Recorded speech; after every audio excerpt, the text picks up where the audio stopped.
Hi, I'm Naomi Murphy, and this is the Locked Up Living podcast, where we talk with a wide range of people about harsh aspects of institutional life. We also explore some of the ways to overcome them and to grow and develop. I'm David Jones. So join us every Wednesday morning, 6 o'clock UK time, for a fresh podcast.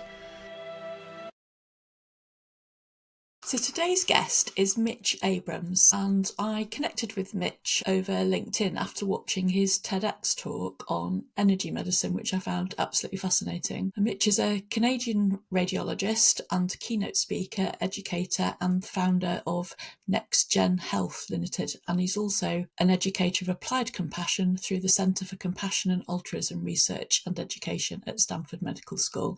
And I was really excited to get the chance to have a conversation with you again, Mitch. Welcome. Thank you. Great to be with you both. Hello, Mitch. Very nice to meet you. So Mitch, you gave the powerful TEDx talk, which Naomi referred to, on the medicine of frequencies, and we will share a link to that in the show notes. How did you come to be so interested in energy medicine? Well, from a very, very early age, I really gravitated to science. And I think a lot of that stemmed from my grandfather, who unfortunately passed away before I was born in a very tragic lab explosion. And he was a chemist. So from a very early age, I was just very interested in science, energy, and all sorts of different aspects of it, and eventually going into medicine. But it wasn't until I had my own heart surgery that I began to expand my questioning of energy, science, from not just what we can see, feel, and touch, what we can actually measure, but into a realm that is perhaps a little bit more metaphysical. And much of that really came about from having heart surgery, where something fundamentally changed from that moment. And my emotions, my experiences, that I felt very different. And nobody in medicine, nobody prepared me for this. Everybody was very much focused on just my physical being and, what to expect from a healing perspective of the physical body. But there was something that was definitely had shifted within me that was on an emotional level. And as I began healing, I realized that something was missing. And it just so happened that right before I was told I was going to require open heart surgery, I had decided that I was going to start a new hobby, and I bought my very first guitar. So music became part and parcel with my healing journey. And one of the amazing things about music was that it opened up something within me, and it helped me find my heart. The best way I can really describe it, it really helped me connect to something deep within me. And through that process of finding my heart, learning how to listen to it, and most importantly, learning how to follow my heart, really created this path, a journey, which led me to India, which really opened my eyes to a discipline of science that we're not exposed to in the West, the science of mind, consciousness, or, connection, whatever you want to call it. But it was a true science. And the deeper that I explored that science, the deeper I was experiencing shifts internally.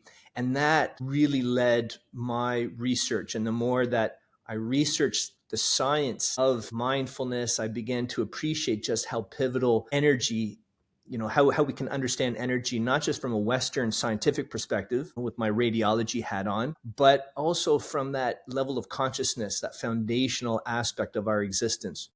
And from there, I realized, wow, the heart was playing such a key role in energy, in our connection and self-regulation. And that, I think, really brought me to where we are today. Right. Well, you've covered a lot of ground there, Mitch, actually. So what you seem to be saying, and perhaps you could expand upon this a little bit, is that you discovered something about the meaning of the heart. And of course, in literature and poetry, the heart had always been more than just a pump.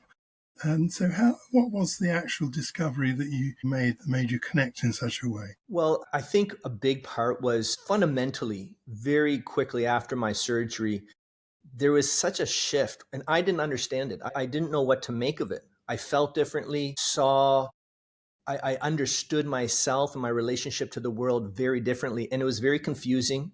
I had no guidance. And this really shifted the way that I was experiencing myself, my relationships, my role as a health practitioner. And as I started to dive deeper, as I started to travel to India and had opportunities to connect with spiritual practitioners, it became very clear that what I was connecting to, there was a deep connection to the heart. And this, I mean, it's very hard to express, but there's a level of expansiveness and a level of consciousness that can open so that we feel deeper our true nature. We feel ourselves. We don't run from our own emotions, but we have this ability to connect and stand and witness to our emotions and our experiences that allow us to move through them and allow us to perhaps learn more about ourselves and learn more about the resilience and the inherent capacity, our agency to heal and to thrive. And as I was going through this process, again, I was experiencing something internally. I knew it was real. I was meeting other people that had similar experiences. So I really began to appreciate just the extent and the power of this science and understanding that there's something in the heart that was really driving this whole experience. And as I began to look at the literature and the research, I began to truly appreciate that this is amazing. The heart is so much more than a pump. Simply, for example, the heart is a gland. It secretes hormones, oxytocin, which is, the social bonding hormone or the love hormone. And David, as you correctly said, the heart in literature has always been the source of love and the source of knowing. So, making these connections in the literature of what science is telling us that the heart, has this ability to produce the hormone that cultivates love. The literature shows us that there's a group of very specialized cells called sensory neurites that literally sit on the heart that function essentially like the cells in our brain. It's like a little neural network. And this little miniature brain of the heart is very intelligent. It functions independent of our big brain. And it actually encodes our emotional energy, our emotions in our heart rhythms. And so as I was experiencing something internally, as I was practicing these different techniques and looking at energy, not only from that ancient wisdom perspective, but also with, the scientific, hat of modern science and technology, that, it became very clear that the heart was so much more than a pump. And when we look at bioelectricity, when we look at biomagnetism and understanding energy, as Einstein said, everything is energy and future medicine is frequency, it just became so intuitive that the understanding of the heart can help us truly revolutionize the paradigm in medicine. We can revolutionize the way that we look at our true potential, our agency, and ultimately our connections to each other. And one of the most beautiful things that I find that the heart plays a key role in is in the science of compassion and how we co-regulate with each other and how our hearts are listening to each other, how they can synchronize with each other. And that creates, a deep sense of connection and compassion, and it's healing, physically, mentally, emotionally. This was, and just every day, I feel like there's just more research that's coming out that's showing us that the heart just is so magical and powerful, not just for self-care, but for the care of our communities and for the world. This is fascinating, Mitch. We were talking not so long ago with somebody who does therapy with horses, and she was describing to us how horses will synchronize their heartbeats when they're in a group. And of course, I mean, what you're bringing to my mind is the recent discussions there have been about the importance of the gut biome, and then what we've learned over the years about the part that the amygdala plays in all kinds of things. So this is maybe a bit of a leap, but do you think there is any connect? Are we getting into the realm of quantum physics, and does it have any relevance to medicine, do you think? Absolutely. I mean, To put it very simply, as a radiologist, we don't use prescription pads and we don't use scalpel blades. We literally use our foundational understanding of energy to non-invasively dissect the human body like a loaf of bread without a scalpel blade. We use an MRI machine, we use CAT scans. And the only reason why these machines can do what they do is because you and I and everybody on this planet, we are all beings of light. I mean, we are organisms made up of trillions of cells. Those cells are made of molecules, and molecules are made of atoms. And atoms are literally 99.99999% space. They're high frequency vibrations of energy. Even Niels Bohr, he won the Nobel Prize in 1922 for his work around the structure of the atom. He even famously said that what we regard as real is made up of things that cannot be regarded as real. So, if, as I say, we are all beings of light, well, there's a fundamental truth in the far ends of the science spectrum.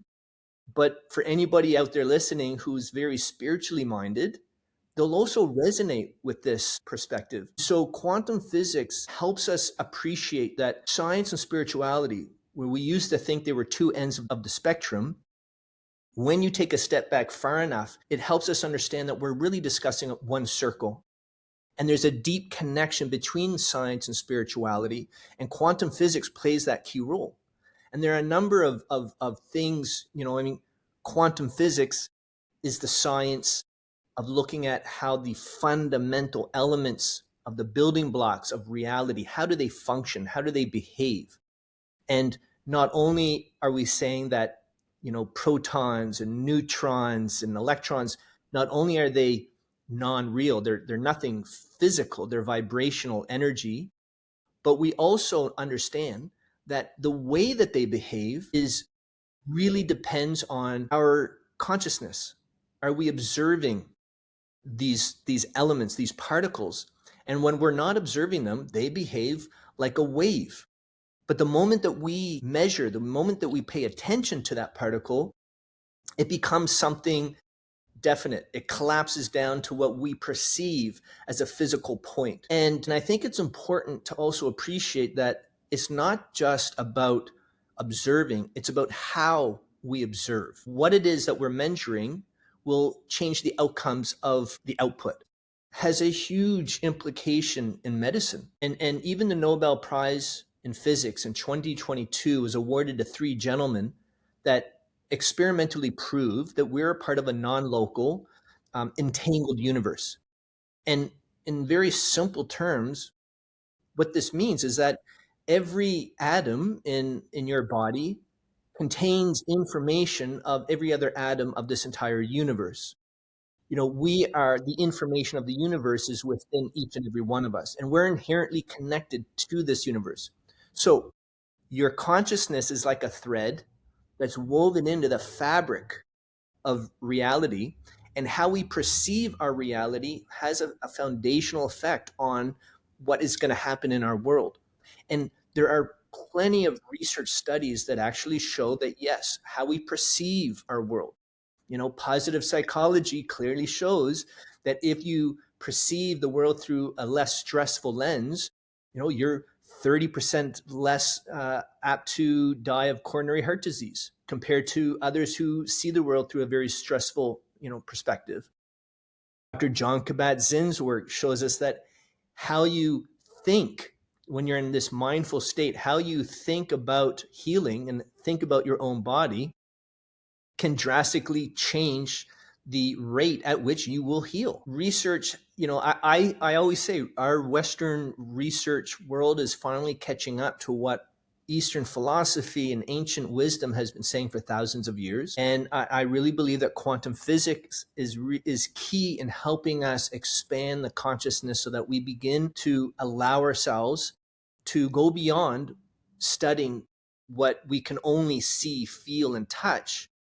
And we can begin to expand the science into the world of non-physical. And even Nikola Tesla said, the moment that science begins to study the non-physical, we're going to progress in 1 decade, more than we have through the entire existence of science. So I think, to your point, quantum physics does play a key role. And one last thing, what I love about the heart is that when we begin to understand the science of the heart in terms of frequency and vibration and energy, I believe that this becomes the first chapter to help people step into this world of quantum physics. Because everybody, we all have a connection to our hearts. This is a conversation that can speak to everyone. I don't care what culture, what skin color, where you're from, what experiences you may have had. The heart is key to everybody. And I think when we step into our own hearts, we can now begin to step into something much greater than ourselves. Thank you, Mitch. Yeah, it's very interesting, slightly frightening and mind-blowing, but very interesting. So one of the things I really enjoyed about your talk for TEDx, Mitch, was the fact that you were talking about things that are often, I suppose, treated quite dismissively as being a bit woo-woo. So the energy and the light and what have you. I'd read, heartmath.org, they have some amazing resources on there, don't they? Where there's a lot of science backing up what you're talking about. I have noticed that increasingly it seems like spirituality is going to be proven fact. You know, some of the beliefs about spirituality are being proven by physicists, actually. So the hard scientists, the Nobel Prize winning scientists that are proving some of this stuff. So it's really interesting to hear your talk where, as a doctor, which we tend to see doctors as being very rooted in the science, talking about some of these things. But as a practicing radiologist, is it really normal for doctors to be so interested in the heart's working and quantum physics as you are?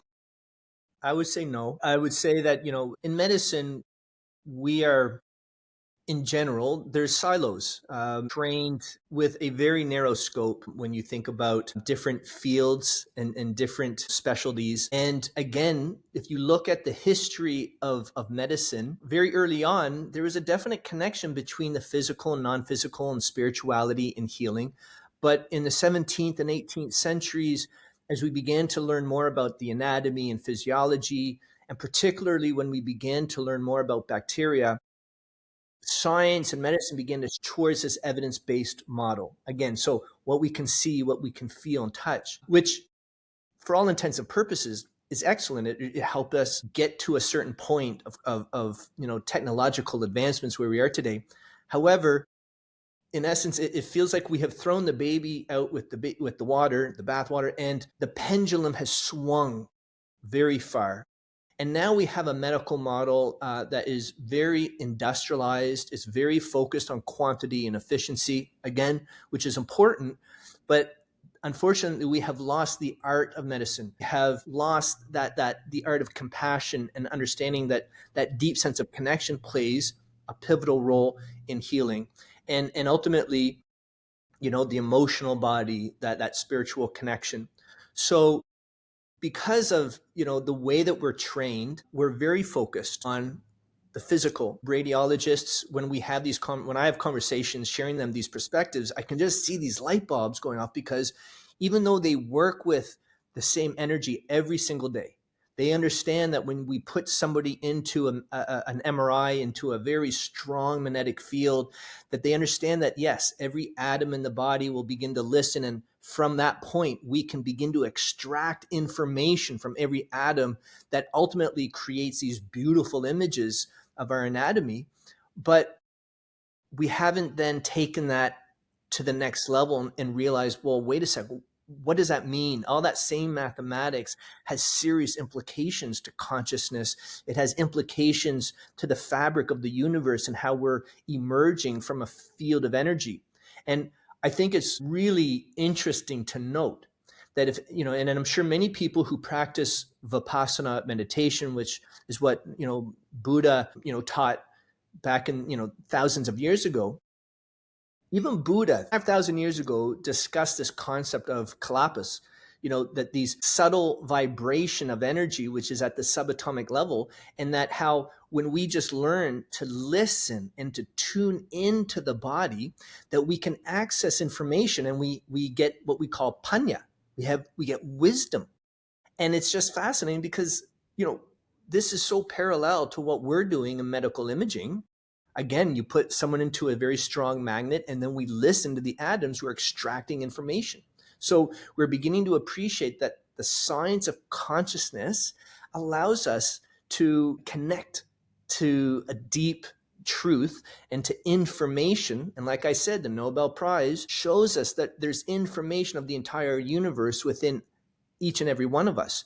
So we each have this capacity. It's just a matter of learning techniques, tuning in, and it really begins with just having an open mind and an open heart to understand that, yes, there is a door. There is a new chapter in medicine that's now emerging that really can help each and every one of us gain a great degree of agency for our own health, our mental health, physical well-being, and our ability to perform. Thank you, Mitch. I was talking with friends recently who are all clinical psychologists, and we were talking about how involvement in sort of Western medicine and mental health training, if anything, kind of like pushes you away from the idea of exploring spirituality. In fact, it's a bit of a taboo. It's really kind of like most mental health practitioners seem to identify as atheists in some way, or at least have phases of that, and people don't really ask enough about spirituality. But it sounds like you're saying something quite similar in terms of,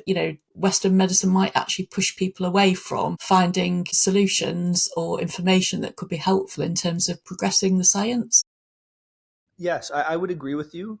And I think it's a really interesting moment because at the foundational level of our medical model, it was designed at a time when we thought we understood ourselves and our relationships to each other. And it was really based on this classical physics perspective that we were separate from each other, that, you're made up of these marbles of like atoms, like bits, and your bits and my bits are separate. And, at the foundational level that we've created this medical model, from that point of view, what we call the biomedical model emerged that basically said you're a physical being and that we can cut you, we can throw pills at you, and we're going to just focus on your healing your physical essence. And as a result of that, our medical model is very industrialized. We've created, it's almost like a machine. And I can tell you, as a patient, I despite the hard work of the nurses and the staff, and I understood and I have a great degree of compassion. They had a degree of compassion, but I also felt very much like, like a car going through the assembly line, and I understood it from a medical perspective, but I also began to really appreciate it as a patient and started to understand that the system is designed in a way that was not truly aligned with what I now understand, that there is deep connection to each other. And what's happening now is that there's a lot of effort being made to help medical students and all allied healthcare learners and physicians how to address the burnout epidemic. And the science around mindfulness and meditation is so powerful that, of course, they're trying their best now to try to find ways to implement these strategies. But it's very hard to implement a strategy like connection and taking a step back to tune out so you can tune in a model that is so focused on efficiency. It doesn't value the art of connection and compassion. It's valuing how fast can you get your patient out the door, and just it's a numbers game. So we're at this interesting crossroad that in one hand we understand this emerging science and people are becoming more and more attuned to just how important it is, not just to self-care and for patient care, but it's at complete odds to the way that our system, it's a systemic issue, that it's designed around the fact that no, we're just these beings, these physical beings, and we just got to whip patients out the door. So we're definitely at a point in time where we need to have serious conversations and look at how are we going to address, and perhaps how can we create a new model that is based on the science that's now telling us something very different about ourselves, relationships to each other. And I will say, if COVID, really helped people open their eyes to realize that nobody's safe in their own backyard anymore. We have to begin to understand that local is global. Viruses don't care about borders. And so until we begin to shift not only, our understanding of biology and physics and begin to look at ourselves differently, but we also begin to look at how the world is different, we do need a new model that will allow us to practice in the best way possible. And it's not just for patient care, but we also have to practice in a sustainable way for our practitioners, because this is just not sustainable, which is quite evident again in the research.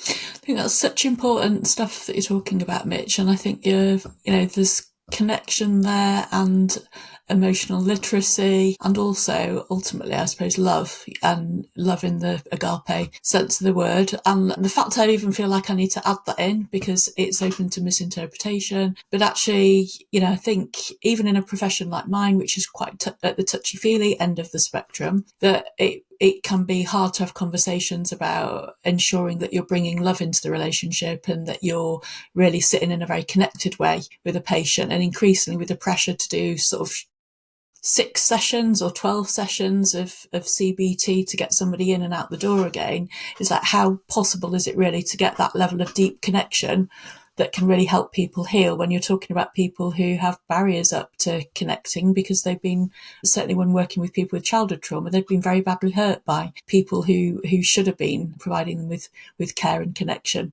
Clearly, you're a really spiritual person. Have you always been a spiritual person? Were you spiritual or religious before your heart surgery? I mean, we tend to assume most people on the other side of the Atlantic are very religious, but... Yeah, no. I absolutely was not spiritual. I was not, in any way considered to be religious.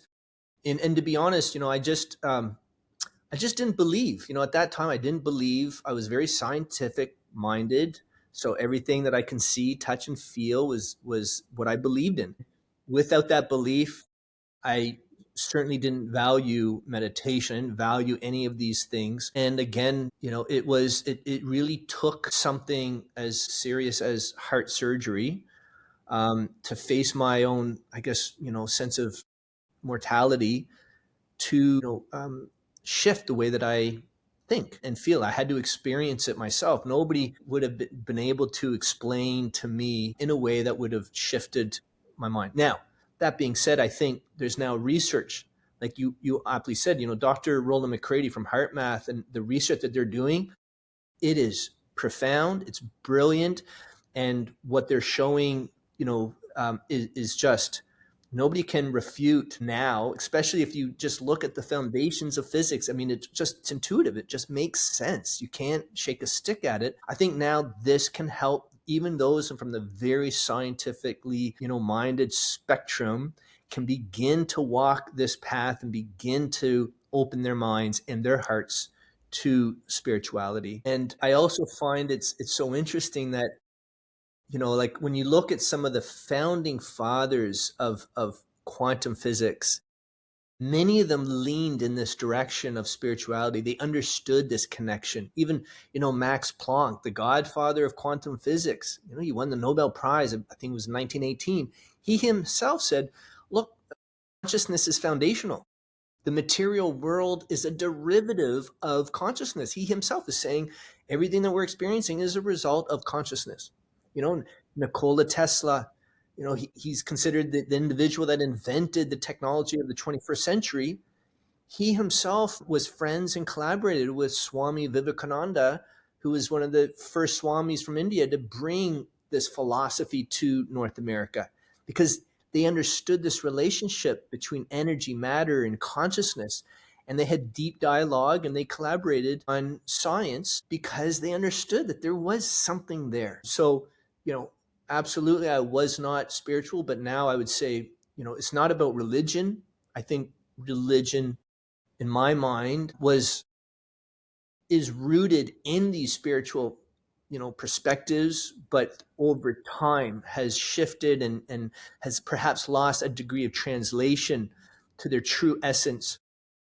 But when we think about spirituality and understanding, like, wow, like there is a oneness, there is a connection, and quantum physics is showing us this, the heart is showing this, the science of compassion and connection is showing this, it now can allow us to perhaps embrace, spirituality in our lives and in our communities and perhaps the world. Thank you. And a moment ago, Mitch, I think you were sort of arguing that actually connecting deeply with patients is a way to actually avoid burnout if it's done through deep connection. But I suppose I wondered how doctors receive the training you deliver. Do they appreciate that it could be protective of burnout? I think it's interesting. So, when I first started having these conversations, I started delivering presentations, 12, 13 years ago. It was clear that it was hit and miss. There were some people that were very attuned, but then there's a lot of people that thought, wow, like, what in the world are you even talking about? And I have noticed such an exponential shift. Whereas today, there is a hunger for this material. There's a deep wonder. And I really believe the fact that there's a degree of there's a mental health crisis amongst healthcare practitioners, the degree of burnout. So people are now looking for answers. They're looking for new perspectives to embrace different tools for their own toolkit. And at the same time, people are now talking about quantum physics. It's become a bit of a buzzword, and so is meditation. So there's an openness. And when we share these concepts, it really excites them because it's now creating a new perspective to understand healthcare, understand the body, but also they begin to appreciate that this is something not just for their patients, but it's something for themselves and then for them. And how when they show up with authenticity, when they show up with love, self-love, that the vibration, the frequency of the heart can actually shift the frequency of another person's heart. And it's measurable.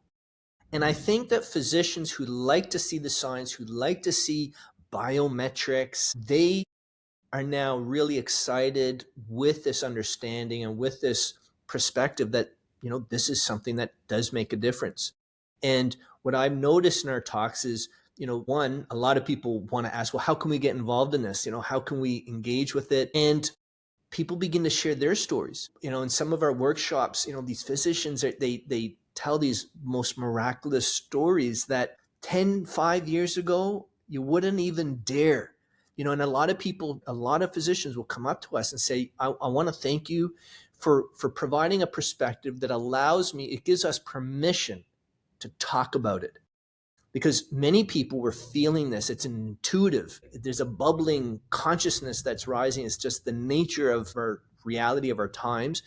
But our model just doesn't allow us to talk about feelings and connection. It's too woo-woo. And it's perhaps, it's just not something that we're taught. But again, the science, the moment you bring science to the conversation, the moment you bring biometrics and biofeedback technology, now it's something that we can all embrace. And I think we're starting to see a lot of excitement. And again, it's not just for healthcare, but when you go down this path, you begin to appreciate that it not only shifts your understanding of healthcare, but it also shifts your global worldview. And once that shifts, that's when physicians and people, whoever goes through these programs, they start to see a path that leads us towards a more compassionate and coherent global ecosystem, one of peace, because nothing will ever change in the world until the global worldview shifts.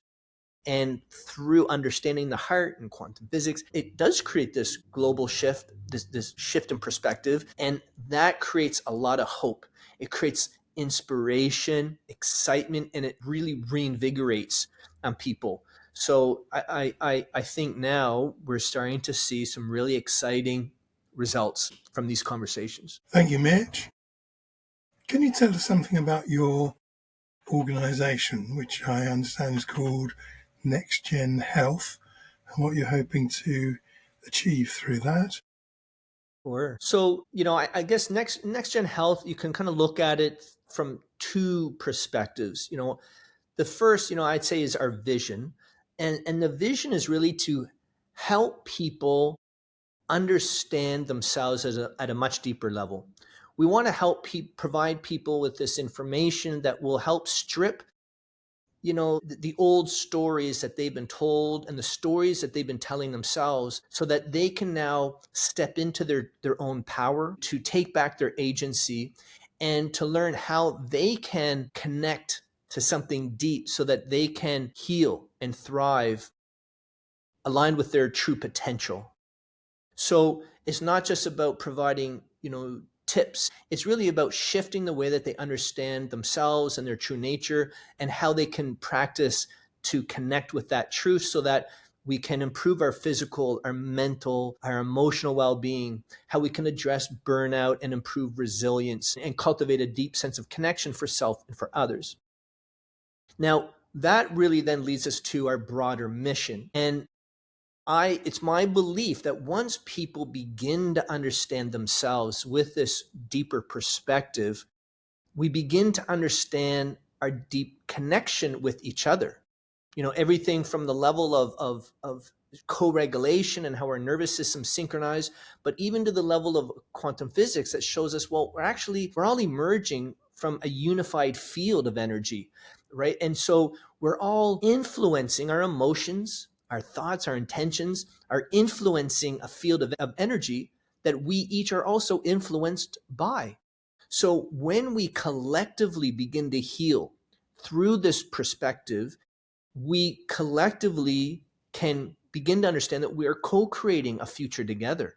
And through this perspective, I believe that we can begin to shift towards a more compassionate world, a world that is coherent, a world that perhaps is not just solely focused on how different we are, but begins to appreciate that actually how connected and how actually, not different. We begin to recognize ourselves in each other. And going back to what we said at the very beginning, we're all beings of light.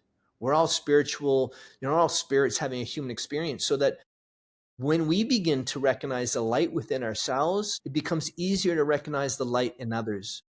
And that, I think, creates a true, deep sense of healing individually and collectively. So NextGenHealth is really about cultivating coherence for individuals, for our communities, and for the world. And we believe that we can use the tools of science, art, and technology to really create a new way to educate, heal, and inspire. And perhaps with the arts, when you take this information and you infuse it with the arts, you begin to create something that's very infectious, and perhaps you can create a Renaissance approach to change.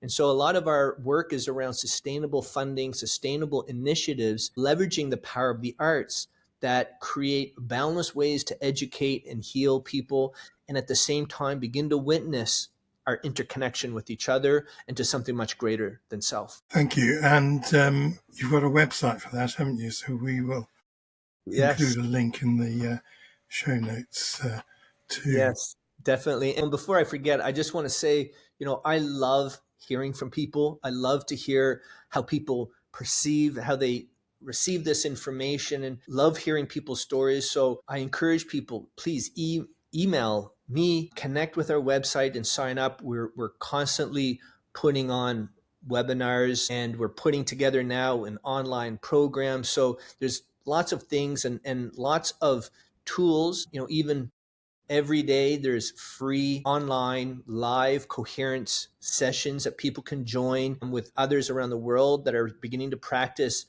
these techniques, not just because they're committed to self-care, but because they're now beginning to appreciate our common humanity. So, lots of ways to connect with us. So, and I think you've touched upon this already to some extent. So we think there's research backing up the idea that mediation impacts on what's happening in the world and on the planet. Can you say a little bit about that? Yeah, this is actually very exciting. There's so much research now that shows us the power of collective coherence. So, in the early 1980s, there was two Harvard researchers that did these collective intention experiments where they brought people together to practice, a form of meditation, and they were sending their intention to communities in Lebanon during the Lebanese Civil War, in the early 90s. And their research showed that every time that they brought people together to practice these techniques, there is a statistically significant drop in mortality rates, in rates of violence. And these type of studies have been replicated and verified time and time again. Even, in Washington, D.C., in the early 90s, Dr. John Hagelin, he actually showed, again, almost 4,000 people came together in Washington for 2 months. They focused on love, compassion, and kindness for themselves and for the community of Washington. And their crime rate in Washington decreased by 23%. And statistically, for this to just happen by pure chance is considered, 2 in a billion. So we're starting to realize that the power of connection has a direct effect on people's behavior. And what's interesting to note is that, if you just take that one example of Washington, D.C., it took almost 3 years of peer review because people at that time, the scientific community, just could not believe that your thoughts and intention would have an effect on other people's behavior. But it was published in a peer-reviewed journal because it was deemed solid research, and they just couldn't fault the technique and the experiment. Now, fast forward where we are today. We now have, the Global Consciousness Project. It was started by Dr. Roger Nelson at Princeton University, where they use these little devices called random event generators, these REGs, they're essentially little computers that spit out zeros or ones randomly, multiple times a second. And it's a random fluctuation. So 50% chance of 0 or 1. And what they found very early on is that when people focus their attention on these little devices, it will statistically significantly shift the outputs of zeros or ones. So what we have today is we've got thousands of these random event generators all over the world. Each one is literally spitting out zeros and ones, 100 times a second randomly. And all of that information is being collected into a central database. Dr. Roland McCready and the folks at HeartMath have now taken over this research project, and they're essentially measuring the collective field of energy around this planet through these random event generators. And they have shown that every time that there's an event that causes a large group of people to focus at the same time with an emotional charge behind it, there is a shift from randomness of random noise to non-random, meaning that all the random event generators now are all ones or all zeros.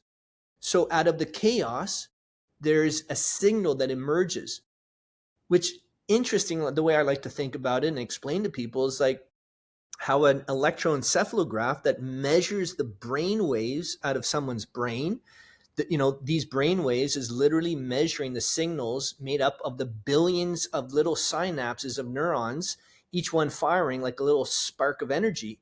So just like, the brain cells communicating with each other, and we can measure that brain wave, you and I are essentially like brain waves at a global perspective, and we're now measuring this collective coherence.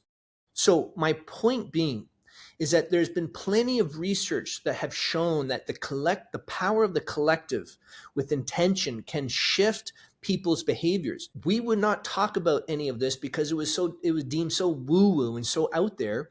But now we have metrics that is measuring the collective consciousness in a way that is just amazing. And don't forget, we have the Nobel Prize of 2022 that says, yes, each of us, we're all part of a non-local entangled universe. We're all part of a field of energy. So every thought, every intention is feeding information into the field that causes a result back into the reality of our experience. So there's plenty of research that we can begin to look at these experiments with new eyes, to have serious conversations and say, look, perhaps now we got to ask the question, it's not so much if this exists. Now the bigger question is, how are we going to tactically apply this science into our world? And again, I believe, and this is the work of NextGen, is that Let's use music and art as tools to celebrate this knowledge and to begin to put it into practice, that we can exponentially bring this to the world in a way that creates a celebration of oneness, a celebration of coherence, and a celebration of reframing our understanding of ourselves and relationships to each other. Thank you. It's quite hard to believe, isn't it? I'm reminded that once upon a time, people didn't believe that air had any substance because they couldn't see or touch it. And eventually that changed. So it sounds as if it's kind of putting it into practice, putting the research into practice that maybe perhaps will help people to understand this better. I agree, and I think your analogy is very apt. I mean, in the context, if you before radios were around, trying to explain to people that we could send information through radio waves, they look at you as if you had four eyes. Before we understood light was vibrational, packets of energy, hitting your eyes, they'd think you're crazy. And imagine if we had to go back to your grandparents and explain how an MRI machine, how a magnet can literally dissect your brain, and we could fly through your blood vessels all without a scalpel blade. So to your point, I think it's just our human nature has taken, quantum physics has been around for over 100 years, a little over 100 years now. And I think we're finally beginning to bring greater context to what this information means to ourselves, our relationships. And I actually believe the world is ready. I really believe the world is ready now to begin to shift the way that we operate as communities and as a broader ecosystem. Seems quite hard to maintain that sort of positive energy, though, in the face of the sort of most dominant news stories that we're fed each day. Do you think journalists could do more to play their part and spark a little bit more hope for humanity? Yeah, I do. I think, again, like any other industry, I think the media industry is driven by revenue and finance. And, bad news sells, fear sells.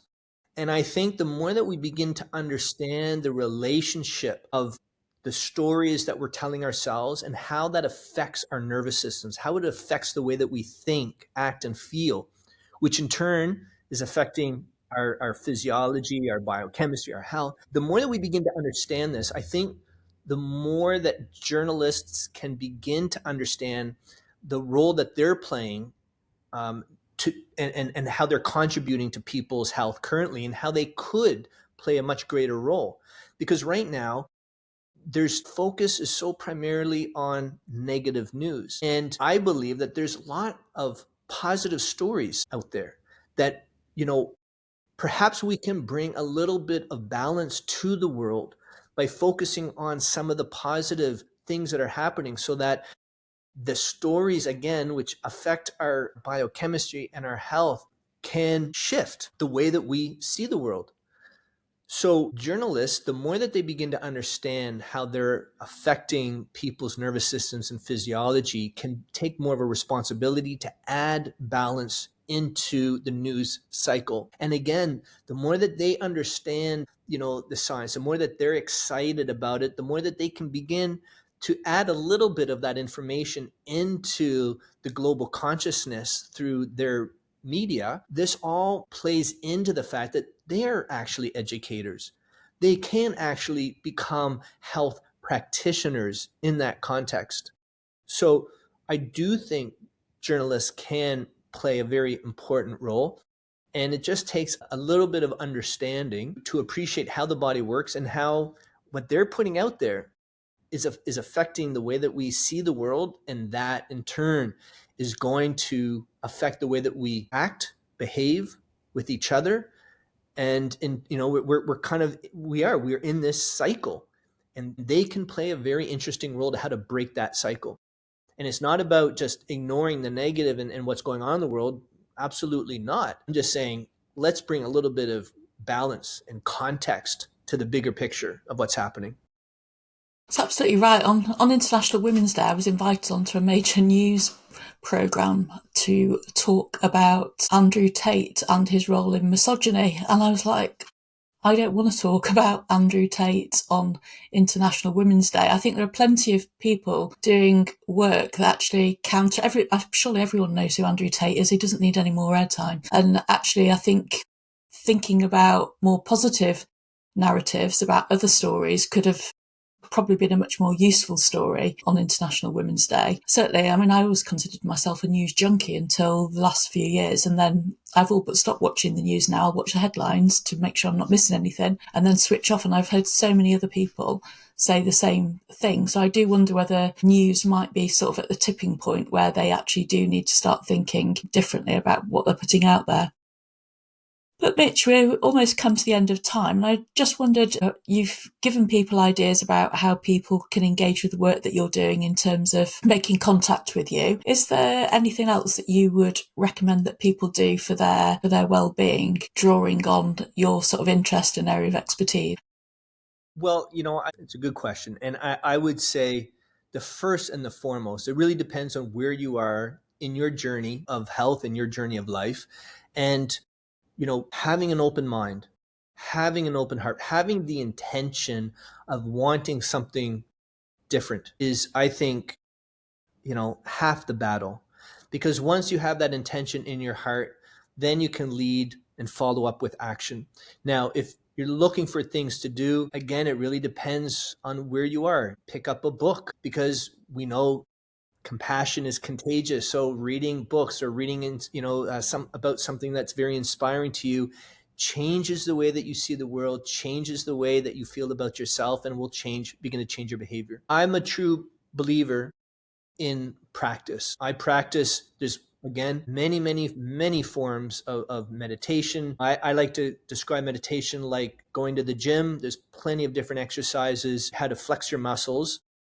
For me, after everything, I believe that heart-centered meditations, creating heart coherence, is a very easy entry point. The heart is a big space, so focusing your mind in that area is a very easy way and a very effective way to cultivate an inner state of balance and expansiveness.